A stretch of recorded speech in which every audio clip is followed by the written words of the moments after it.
नमस्कार दोस्तों, मेरा नाम है विजय कुमार। आप देख रहे हैं कॉमिक्स पिटारा चैनल को। दोस्तों, हम लोग कॉमिक्स पढ़ रहे थे मोर्चा, जो कि मल्टी स्टार विशेषांक है। इसका पहला पार्ट मैंने अपने चैनल पे अपलोड कर दिया है। पहले पार्ट में मैंने इस कॉमिक्स को 20 पेज तक कवर कर दिया था। अब इस पार्ट में इसके आगे कहानी को शुरू करते हैं। यमुंडा, कर दे इसका काम तमाम। अभी लो स्वामी। आ अरे, ये तो गायब हो गया। ये गायब नहीं हो गया, खत्म हो गया है। थैंक यू गमराज, आज तुम्हारे कारण दिल्ली में काफी तबाही एवं बर्बादी होने से रुक गई, अन्यथा वो नराधम ना जाने क्या करता। हाँ, लेकिन अब हमें वापस मुंबई तो पहुंचाओ। हमें तो गोविंदा अलारे की मटकी फोड़नी है। वाह गुरु, तुम्हारा वाक्य पूरा होने से पहले हम वापस मुंबई पहुंच गए। ये शक्ति की करामात है, मगर वो हिरनू किसकी करामात थी? प्रश्न तो परमाणु के भी जेहन में था। हिरनू के पीछे मुझे एक ही शख्सियत का हाथ दिखाई पड़ता है, और वो है इतिहास। परमाणु वापस पहुंचा। अरे, तुम अभी तक गुलाल लिए खड़ी हो? हाँ, मैं जानती थी कि तुम अपना काम निपटा कर जल्द ही वापस लौटोगे। इलू इलू, ओ इलू इलू, मुझसे होली खेलने। होली मुबारक हो परमाणु, तुम्हें भी मुबारक हो सीना। गोविंदा अलारे का जुलूस मटकी फोड़ने के लिए आगे बढ़ रहा था। गोविंदा अलारे, मटकी फोड़नी थी गमराज को। गमराज भैया, चूक न जाना। गमराज मटकी के करीब था। इसे तो मैं एक ही गुस्से में फोड़ डालूंगा। मटकी मैं फोड़ूंगा। 50 फुट ऊंचा ये राक्षस कहां से आ गया? गमराज, नीचे उतर, कूद जा, जल्दी कूद। गमराज ने आसपास देखा। इसे देखकर सब लोग भाग चुके हैं। केवल यही लोग रह गए हैं जिनके ऊपर मैं खड़ा हूं, और ये भी भागने वाले हैं। गमराज, जल्दी कूद। वो लोग गमराज के कूदने का इंतजार नहीं कर पाए। उफ, गुरु, मैं सीढ़ी ले आया हूं, तुम सीढ़ी पर कूद जाओ। संकालू गमराज का बोझ उठाए सीढ़ी को संभाल ना सका, और अब नीचे गिरने से बचने के दो ही रास्ते हैं। या तो यमुंडा को बुलाऊं, या फिर इस 50 फुटिये की मूंछ पकड़कर लटक जाऊं। गमराज मूंछों का झूला खाकर कुंभू के कंधे पर पहुंच गया। मूछे पकड़कर मैं ज्यादा देर तक लटका नहीं रह सकता। कौन हो तुम? मेरा नाम कुंभू है। मुझे यहां गमराज को मारने के लिए भेजा गया है। अब तू अपना नाम बता। ओह, ये तो मेरी ही तलाश कर रहा है। अपना नाम बता जल्दी। जितनी जल्दी हो सके मुझे गमराज को मारना है। ओह, ये क्या? तेरी छाती पर तेरे नाम के अक्षर लिखे हैं, यानी गम। ये निशानी तो गमराज की ही है। इसका मतलब तू ही गमराज है। अब तू मरने के लिए तैयार हो जा गमराज। मैं तुझे यहां से सीधा नरक में उछाल दूंगा। गुरु को छोड़ दे शैतान। फचाक। उफ। गमराज नीचे गिरने के स्थान पर बास्केटबॉल के रिंग में अटक गया। हड्डियां टूटने से बच गई, मगर कुंभू क्रोधित हो गया है। धार आ! यमुंडा, उसे रोक। पर यह तो बहुत ऊंचा है। मेरी सींग टक्कर जड़ने वाली जगह से बहुत नीचे है। बेवकूफ, ट्रैक्टर का टायर बनकर टक्कर जड़। वाह, ये हुई ना बात। मैं तुम्हारे बिना कुछ भी नहीं कर सकता स्वामी। कुंभू तुरंत पलट गया। ओह, तो तू है जो मुझे सींग चुभो रहा है? स्वामी, क्या करूं? गायब हो जा। और तू क्या करेगा? गमराज, अब तू नहीं बचेगा। धम आ! यमुंडा, इसे तो तू बिल्डिंग ध्वस्त करने वाले वाहन के रूप में ही तोड़ सकता है। शाबाश, कर पहला वार। धार। ये आया कहां से है? इसकी मुझसे क्या दुश्मनी है? कुंभू पर वो वार ज्यादा कारगर साबित ना हुआ। उफ, स्वामी, इसने तो गोले को पकड़ दिया, और ये खींचकर उसे जंजीर से अलग कर देगा। इस गोले के टूटने से मेरे शरीर में विकार आ सकता है, क्योंकि जब भी मैं वाहन बनता हूं तो मेरे शरीर के अंग ही उसके अलग अलग भाग बनते हैं। यमुंडा, फाइटर प्लेन बन जा और इस पर बम वर्षा कर। बम वर्षा नहीं स्वामी, गोबर वर्षा, क्योंकि यह फाइटर प्लेन असली नहीं है। यमुंडा ने कुंभू पर उपलों की वर्षा कर दी, जिससे क्रोधित होकर कुंभू ने फाइटर प्लेन को दबोचने की चेष्टा की। बच यमुंडा, इसकी हथेली के बीच वाले आस्थान से निकल जा। हमें ना पकड़ पाने की खींच में यह बिल्डिंग को गिराकर उतार रहा है।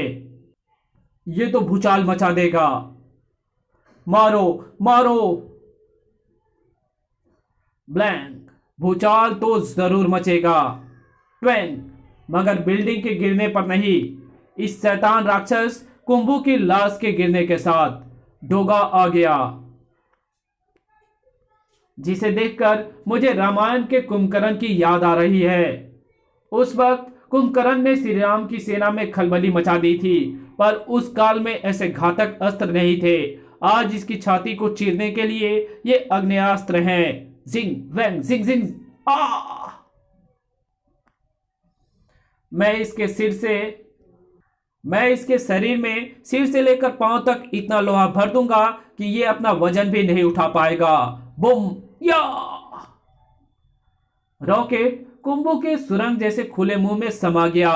धमाका अंदर गले में हुआ और बम, ये गिरने वाला है। सब पीछे पीछे हट जाओ।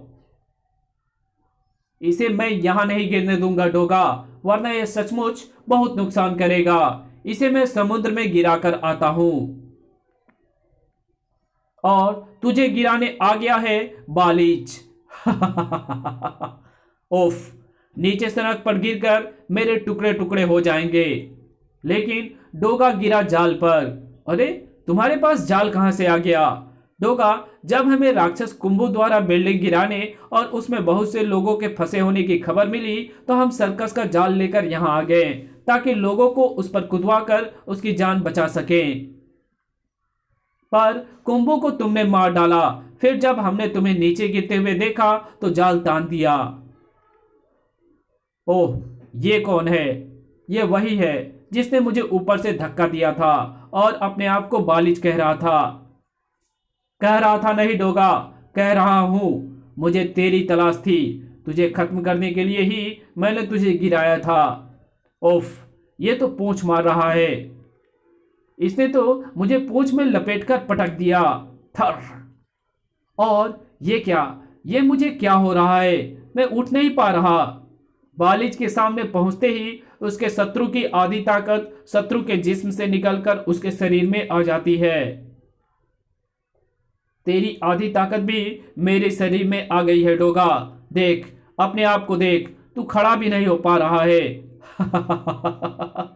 पर ऐसी पावर तो बाली में थी, जो रामायण में सुग्रीव का भाई था। बाकी रही सही कसर, मैं तुझे गद्दा से पीट पीट कर निकाल दूंगा। धाड़। ओफ, पकड़ लो इसे, या पकड़ना रहने दो। फायर। तुम्हारे भी आधी ताकत मेरे अंदर आ गई है। अरे, ये क्या हुआ? बंदूकें छूट गई। मेरी तो तूंद अंदर घुस गई और पैंट भी उतर गई। अब हम अपनी पैंट संभालें या बंदूकें?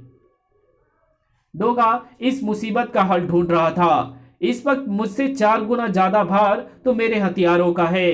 अगर मैं इन्हें अपने शरीर से हटा दूं तो कम से कम खड़ा तो हो जाऊंगा। मेरे शरीर की आधी ताकत तूने भले ही खींच ली है बालिच, पर अभी आधी ताकत तो मेरे अंदर ही है। इसके अलावा मेरे पास मेरी फौलादी इरादों की ताकत है। तू उसे आधा नहीं खींच सकता। थर। मेरे अदरक चाचा ने मेरे शरीर में जो फुर्ती भरी है, तो उसे आधी नहीं खींच सकता। धड़ाक। तेरे इरादों और फुर्ती को तो मैं अपनी गद्दा मार मार कर धूल चटा दूंगा। धाड़। तब तक गमराज भी कुंभू की लाश को समुद्र में फेंककर लौट आया था। अरे, ये कैसा अजीबोगरीब वानर प्राणी डोगा से लड़ रहा है? और ये ताकतवर डोगा को क्या हो गया है? बासी ब्रेड लग रहा है डोगा। गमराज ने उछलकर बालिच पर प्रहार किया। तड़ाक। अरे, ये मुझे क्या हो गया? मुझे ऐसा लग रहा है जैसे मेरे पांव में खड़े होने की शक्ति भी ना बची हो। बालिच के पास बाली वाली शक्ति है गमराज, जिससे उसके सामने जाते ही तुम्हारी आधी ताकत उसके शरीर में चली गई है। डोगा ने वहां खड़ी कार का रियर व्यू मिरर उखाड़ लिया। इससे मैं सूर्य की तेज किरणों को उसकी आंखों पर प्रतिबिंबित करता हूं, जिससे ये कुछ पलों तक अंधा सा हो गया। इतना समय मेरे पास काफी है इसकी गद्दा छुड़ाने के लिए। डोगा अभी वार कर भी नहीं पाया था कि धाड़! अरे ये भैंसा तो गमराज का है। डोगा, इसकी गद्दा छुड़ाना तुम्हारे बस का रोग नहीं था। ये काम मेरा भैंसा यमुंडा ही कर सकता था। कहीं यमुंडा की ताकत भी आधी तो नहीं रह गई? नहीं, वो तो अपनी पूरी ताकत से भागा जा रहा है। मैंने ही उसे टक्कर जलने के बाद भाग जाने को कहा था, ताकि कहीं उसकी आधी ताकत भी ना छिन जाए। शायद ऐसा इसलिए ना हो सका क्योंकि यमुंडा जब उसके सामने गया तो बालिज की आंखें सूर्य की किरणों से चकाचौंध हो रही थी और उसे शत्रु दिखाई ही नहीं दे रहा था। अब मैं बालिज की इसी गद्दा से उसका सिर तोड़ डालूंगा। हम्फ! उफ! ये तुम्हारे बस का रोग नहीं है गमराज। हटो, गद्दा मुझे उठाने दो। डोगा ने वो भारी भरकम गद्दा उठा तो ली, पर उसे चला ना पाया। उफ! ओह, वो गमराज को भींचकर उसकी हड्डियां कड़कड़ा रहा है। डोगा, बचाओ! मैं इसे हल्दी चाचा की सिखाई कुंफू विद्या से परास्त करूंगा। ओह! डोगा ज्यादा देर तक इसके सामने नहीं टिक पाएगा। इससे तो एक ही व्यक्ति निपट सकता है और उसे तू लाएगा यमुंडा। जल्दी जा। और गमराज ने यमुंडा को वो नाम बताया। राजनगर भी उन अजीबोगरीब घटनाओं से अछूता नहीं था। विमान के पायलटों के लिए ये विराट मुसीबत के क्षण थे। हे भगवान, ये क्या! आकाश में कैसी चुड़ैल जैसी भयावह आकृति उड़ी जा रही है। इसकी भयानक हंसी पूरे वातावरण में कौंध रही है। उसका मुंह गुफा की तरह खुल रहा है। इसे देखकर मुझे सुरसा की याद आ रही है, जिसने आकाश मार्ग से सीता की खोज में जाते राम भक्त हनुमान को निगल लिया था। पर इस वक्त ये किसे निगलना चाहती है? शायद हमारे विमान को। मैंने इस खतरे की सूचना कंट्रोल रूम को भेज दी है, पर मुझे लगता है कि हम विमान को इसके मुंह में जाने से नहीं बचा पाएंगे, क्योंकि विमान उसके जबड़े के काफी निकट आ चुका है। अब हमको, अगर हमने इसको टर्न किया तो इसका पंख इसके जबड़े से जरूर टकरा जाएगा। वैसे भी जिधर हमारा विमान जाएगा ये अपना मुंह उधर ही घुमा लेगी।